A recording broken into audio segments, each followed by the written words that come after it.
देखना, बहुत इंपॉर्टेंट एक यूनिट, अप्लाइड यूनिट हम स्टार्ट करेंगे आज, क्लासिकल जेनेटिक्स।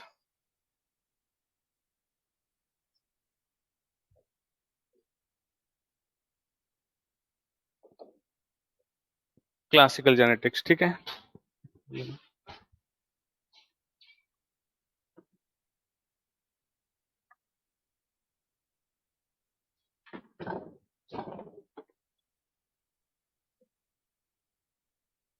एक बार अगर मैं सिलेबस डिफाइन कर दूं तो आप देखना, इसमें हमको किस तरह से कितने यूनिट, कितने टॉपिक, सब टॉपिक बहुत अच्छे से डील करने हैं।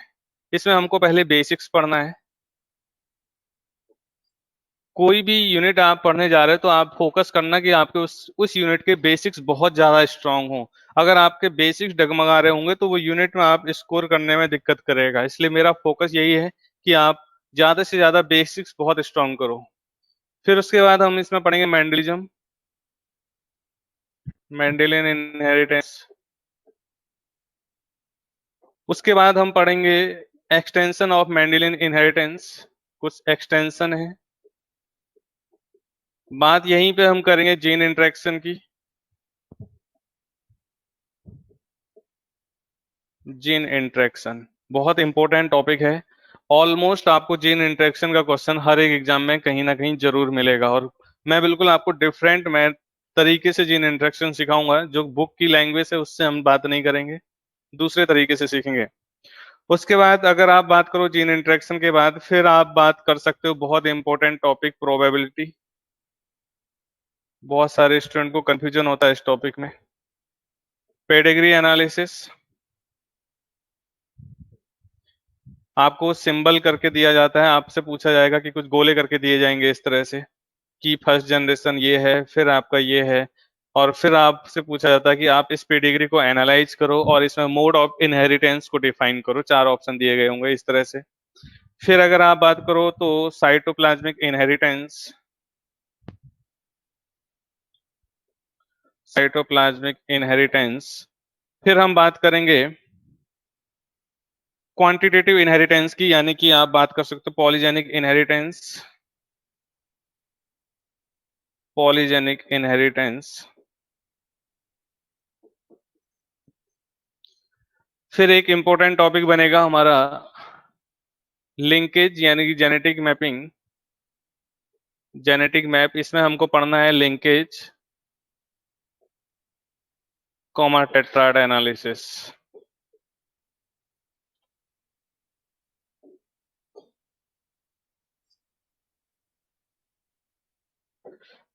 उसके बाद आपको एक और यूनिट पढ़नी है साइटोजेनेटिक्स की। साइटोजेनेटिक्स में आपको पढ़ना है डिलीशन हो गया, डुप्लीकेशन हो गया, ट्रांसलोकेशन हो गया, इन्वर्जन हो गया। बहुत अच्छी यूनिट है, ये भी स्कोरिंग है। और लास्ट में फिर आपको एक पढ़ना है माइक्रोबियल जेनेटिक्स। तो कुछ इस तरह से, और बाकी जो बच जाएगा वो आपका मिसलेनियस में आ जाएगा। कुछ छोटे छोटे टॉपिक हो सकता है इसमें बीच में रहे होंगे, तो वो हम मिसलेनियस में कवर करेंगे। तो एटलीस्ट ये कुछ बड़े टॉपिक्स मैंने जेनेटिक्स के अंदर यहाँ पे डिफाइन कर दिए हैं, ठीक है। तो ये बहुत इंटरेस्टिंग है। मैं आपसे फिर रिक्वेस्ट कर रहा हूँ कि आप अगर पढ़ रहे हो तो कोई क्लास कोशिश करना कि मिस ना हो आपकी। अगर आपकी क्लास मिस नहीं होगी तो आप देखना, आपको 3 दिन या 4 दिन के बाद ही लगेगा कि यस, ये बहुत एक अच्छी यूनिट है, इंटरेस्टिंग यूनिट है।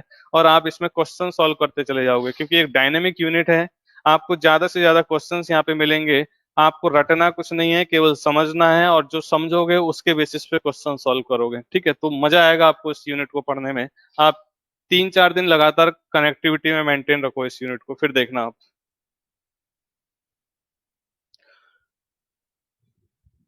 तो ये साथ के देखो, साथ के साथ आपको लिखो। आपके पास ऐसा नहीं कि आप बस सुने जा रहे हो, आपके पास एक प्रॉपर नोटबुक होनी चाहिए, प्रॉपर पेन होनी चाहिए। साथ के साथ आप साथ के साथ नोट्स बना रहे हो, ये आप ध्यान रखना।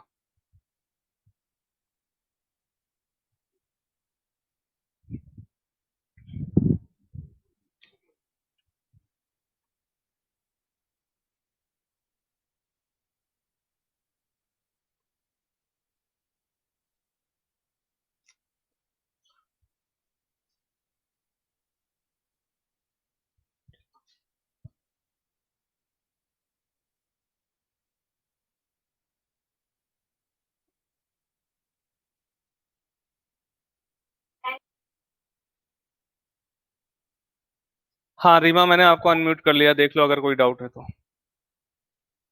सर हो गया है, थैंक यू सर। हाँ ठीक है। चलो फिर, ये तो हमने जनरल बात कर दी। अब मैं आ रहा हूँ आपको कुछ बेसिक्स पॉइंट पर। जो ऑलरेडी अनम्यूट है वो अपने आप अपनी तरफ से आप सेल्फ म्यूट रखेंगे, ठीक है? जब मैं आपको बोलूंगा डाउट कोई पूछो तो तब आप वन बाय वन करके डाउट पूछना।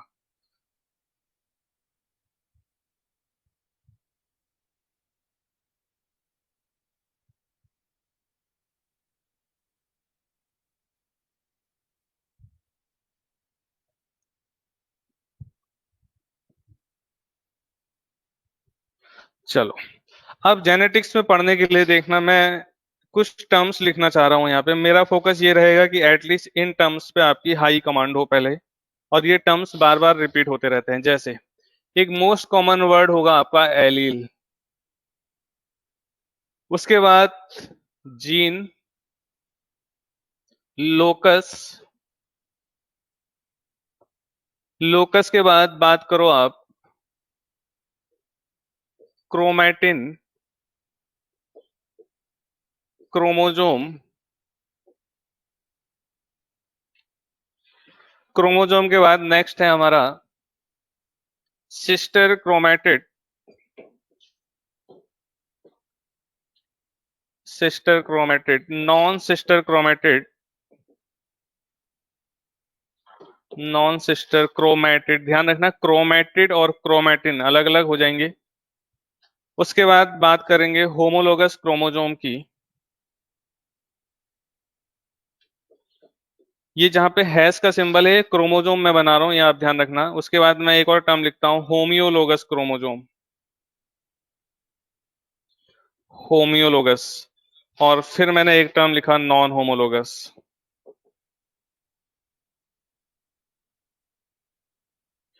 Non homologous.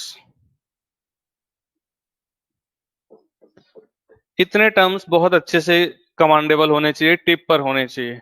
और इन्हीं में से देखना, आपको लग रहा होगा ये तो बच्चों वाली बात हो गई, ये तो हम क्लास 7th 8th में पढ़ते थे। लेकिन अभी मैं इनसे आपके हाई लेवल के क्वेश्चन जनरेट कर दूंगा, फिर आपको समझ में आएगा कि हाँ यहाँ से क्वेश्चन बनते हैं, बिल्कुल बनते हैं। बहुत बेसिक क्वेश्चन बनते हैं यहाँ से, बट वो भी सॉल्व नहीं होते हैं क्योंकि क्लैरिटी नहीं होती टॉपिक पे।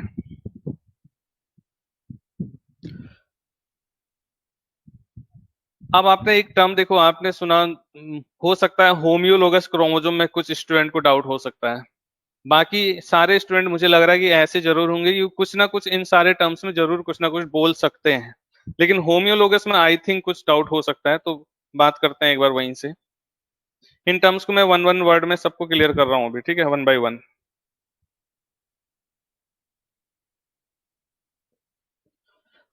देखो, बात करते हैं क्रोमोजोम के रिस्पेक्ट में। अगर आप एक ह्यूमन सेल लो,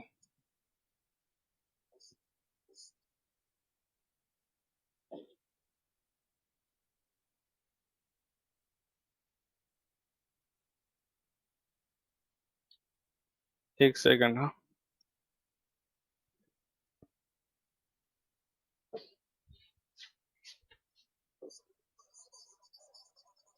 ह्यूमन सेल, ह्यूमन सेल आप जान रहे हो एक डिप्लॉइड सेल को रिप्रेजेंट करेगी। डिप्लॉइड सेल का मतलब है हमारे पास हर एक क्रोमोजोम की कितनी कॉपी होती हैं? 2 कॉपी होती हैं। तैयाबा, आवाज देखो आ रही है शायद, आई थिंक। बाकी एक बार चेक करना, आवाज आ रही है बाकियों को?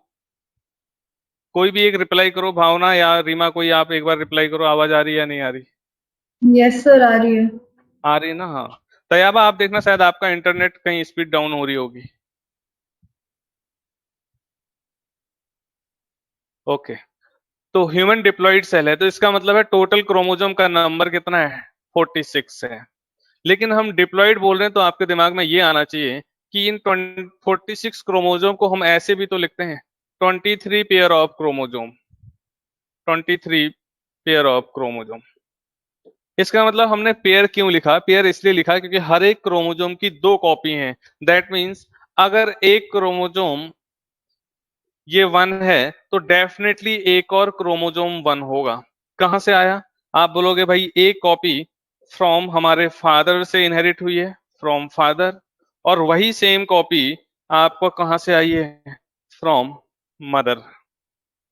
That means we have two copies of a particular chromosome in our every cell. One copy of that chromosome is inherited from our father and one copy is inherited from our mother. That means both the copies of a particular chromosomes are simply called as homologous chromosome. तो अगर आप इन दोनों को बात करोगे तो ये कहलाएंगे आपके homologous chromosome. Both the copies of a particular chromosome is equal to homologous chromosome.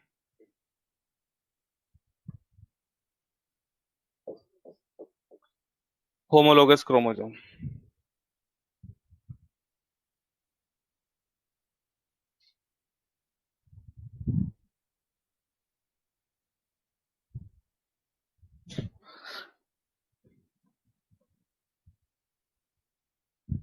ठीक है.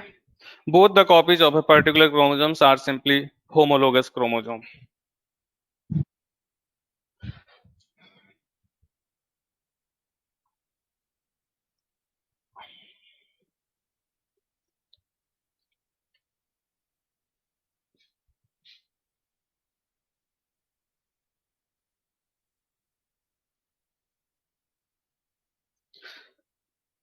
चलो इतना आपने लिख लिया होगा साथ के साथ.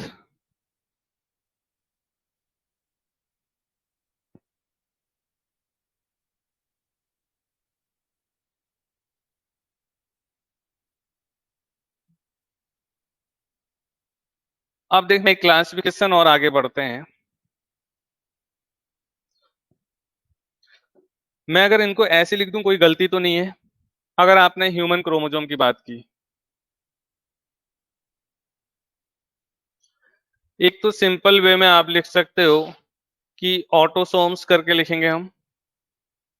ऑटोसोम्स का मतलब है sex chromosomes other than sex chromosome, तो वो ऑटोसोम्स में आ जाएंगे. और जो सेक्स क्रोमोसोम है उनको आप बोलोगे simple allosomes. That means what ever the total 46 chromosomes in our every cell, we can divided these chromosomes into the two categories. One is divided into the allosomes, that means sex chromosomes. Allosomes means sex chromosomes. That means X and Y chromosome. And the autosomes are those which are not included in the sex chromosome, other than sex chromosome. So we have here 22 pair of autosomes. So 22 pair of autosomes plus XX in the case of female, and in the case of 22 pair of autosomes plus XY combination in the male. तो इस तरह से ये basics आपका division आपको पता है. लेकिन एक और मैं इसको आपके बढ़ा सकता हूं कि इन्हीं ह्यूमन क्रोमोसोम्स को हम एक और कैटेगरी में लिख सकते हैं. जैसे आप अगर एक ही क्रोमोसोम की दोनों copy, both the chromosomes of a particular both the copies of a particular chromosome, अगर उनको एक एक करके एक साथ रखोगे तो these are consider as homologous chromosome. And when you are not considering the homologous chromosome, that means if you are taking the chromosome 1 and chromosome 5, these are the two different chromosomes, so that type of pair you can conclude it as non homologous chromosomes. So इसी chromosome के classification को आप एक दूसरे तरीके से भी define कर सकते हो. ये वाला तो सबको पता रहता है.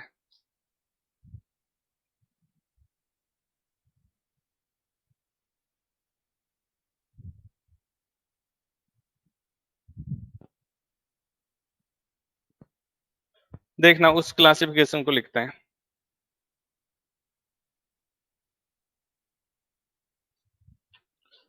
अगर आप इन क्रोमोसोम्स को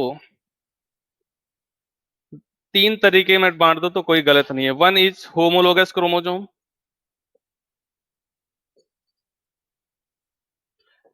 another you can divide it into the non-homologous category,